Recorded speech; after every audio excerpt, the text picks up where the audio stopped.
Welcome to another edition of In Search of Randa Raffield. I'm your host, Merrick McKnight, and I'm joined as always by Daniel Davis. Hey, Daniel. Today, we're going to focus on the location of where Randa went missing. But before we do that, let's do a quick review for everyone, especially first-time listeners. Sure. On Thursday, January 20th, 2005, Randa Raffield, a 21-year-old student at the University of West Florida, crashed her car on a secluded stretch of Highway 98 between Mexico Beach and Port St. Joe, Florida. She was supposed to be at an Iraq war protest in Atlanta that coincided with the second George W. Bush inauguration. So the place where she wrecked was over 300 miles from where she was supposed to be. All her friends and family had no idea she wasn't in Atlanta, even her mom, who she was on the phone with at the time of the accident. So she wrecks her car near the new at the time Windmark Beach subdivision. From all accounts, she's okay, not injured, or even really upset. Not long after the accident, how long we can't be completely sure about, a truck driver pulls up, rolls down his window, and asks if she's okay. She is out of the car and standing near it. The truck driver's name is Roger Lamotte. Yes. According to Lamotte, Randa was fine and didn't want his help. Didn't want him calling the police, didn't want him calling a tow truck, didn't want him giving her a ride or waiting with her. We don't know if she had been drinking, but there's some evidence to indicate she might have been. She wouldn't want the police involved. Anyway, she tells Roger Lamotte she has already called for a tow truck. Which she hasn't, and has no need of one. Right. There is no record that she called for any kind of assistance, and her car was drivable. In his statement, Lamotte says he could see how a big bearded trucker could be scary to a young woman on a dark highway, so he agrees to leave. But as he pulls away slowly, he watches her in his mirrors and eventually calls the police and lets them know what has happened. He says he was worried about her, and even though he said he wouldn't report the accident, he did so anyway. Now, from the time Lamotte left Randa and called the police until the time they arrived was less than 7 minutes. And it's important to note that we don't just have Lamotte's word for this, because the entire time from the accident when Randa got off the phone with her mom until a Gulf County Sheriff's deputy arrived was only 10 minutes. So we have 2 witnesses that help establish the timeline, 3 counting the deputy. And from the time the dispatcher was called until the deputy arrived at Randa's car was less than 7 minutes. Whatever happened to Randa Raffield happened in those 7 minutes. Because when the deputy arrived, she was gone, and there was no trace of her. And there never has been again. Well, there have been reported sightings over the years. Well, true. The question is, are any of them legit?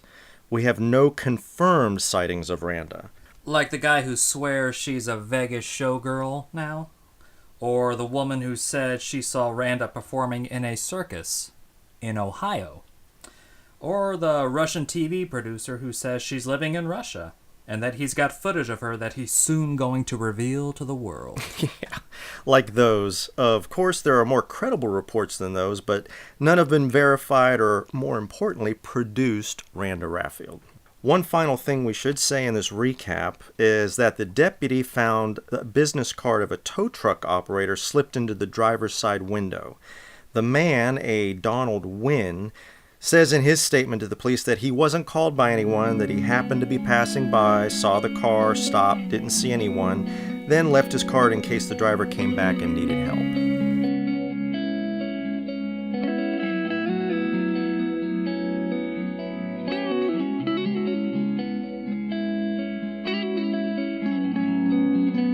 There are pine woods on both sides of the road where Randa wrecked her car. Now, several places on 98 you can see the Gulf of Mexico on one side of the road, but here it's sand pine scrub on both sides. So it's like breaking down in the middle of the woods? It's a lot like that, actually. There are no houses, no buildings, no nothing. There's highway, and there are pine woods. We're talking about one of the least developed parts of 98. The entire region's not very populated, but there's nobody along this part. We're talking between Mexico Beach and Port St. Joe. Behind the pines on one side is the Windmark Beach development, which was really just getting started back then, and beyond it is the bay. Behind the pines on the other side is just more pines, more woods, or what the locals call panther swamp. It just goes on and on for miles and miles.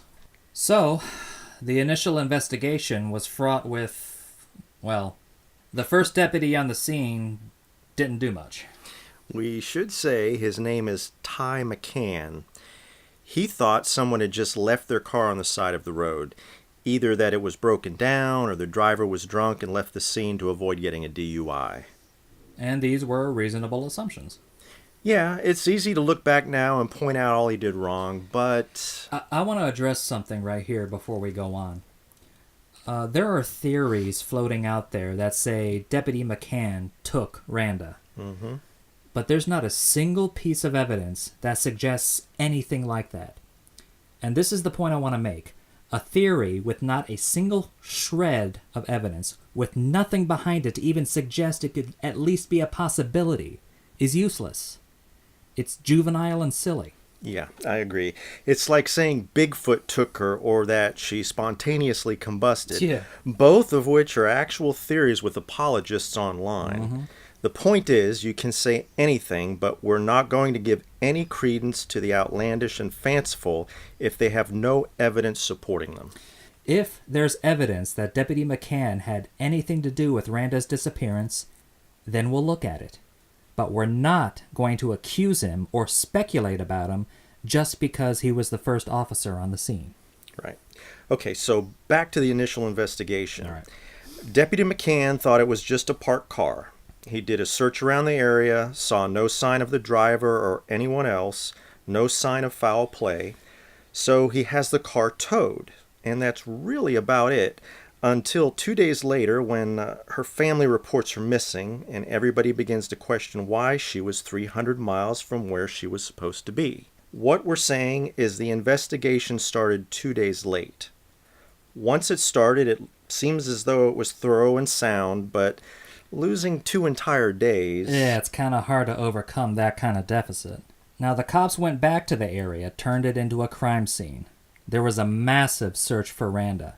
In the woods, along the highway, in Panther Swamp, in the bay, on Cape San Blast. Dogs were brought in. At first, search dogs, then later, cadaver dogs. And not only was there a massive search at first, Randa's family... Oh, and we'll be getting into Randa's fascinating family in a later show, has continued to search for her. And there's never been a single piece of evidence. Not a trace, not a sign, nothing. Not then, and not since, that shows she was ever there. She literally vanished off the face of the earth. If she wound up in the bay, her body would have washed up at some point. If she died in the swamp, the searchers would have found her. So given that, you might say, well, someone took her. But how, in less than 7 minutes, and maybe as few as 5, did a killer happen to be passing by just at that right moment? I mean, can you imagine the odds of that timing? Can you imagine that happening? It's astronomical. But there is some evidence that may indicate that's exactly what happened. You're talking about the search dogs, right? Uh-huh. Search dogs picked up her scent near where her car was and followed it down the side of the highway about 50 yards or so, and then... Lost the scent. Right. It didn't go into the woods on either side, didn't double back or keep going. It just stopped. Like she got into a car. Like she got into a car. And maybe she did. But after 2 days with a good hard rain and all those people stomping around the crime scene, it's possible the dog just lost the scent.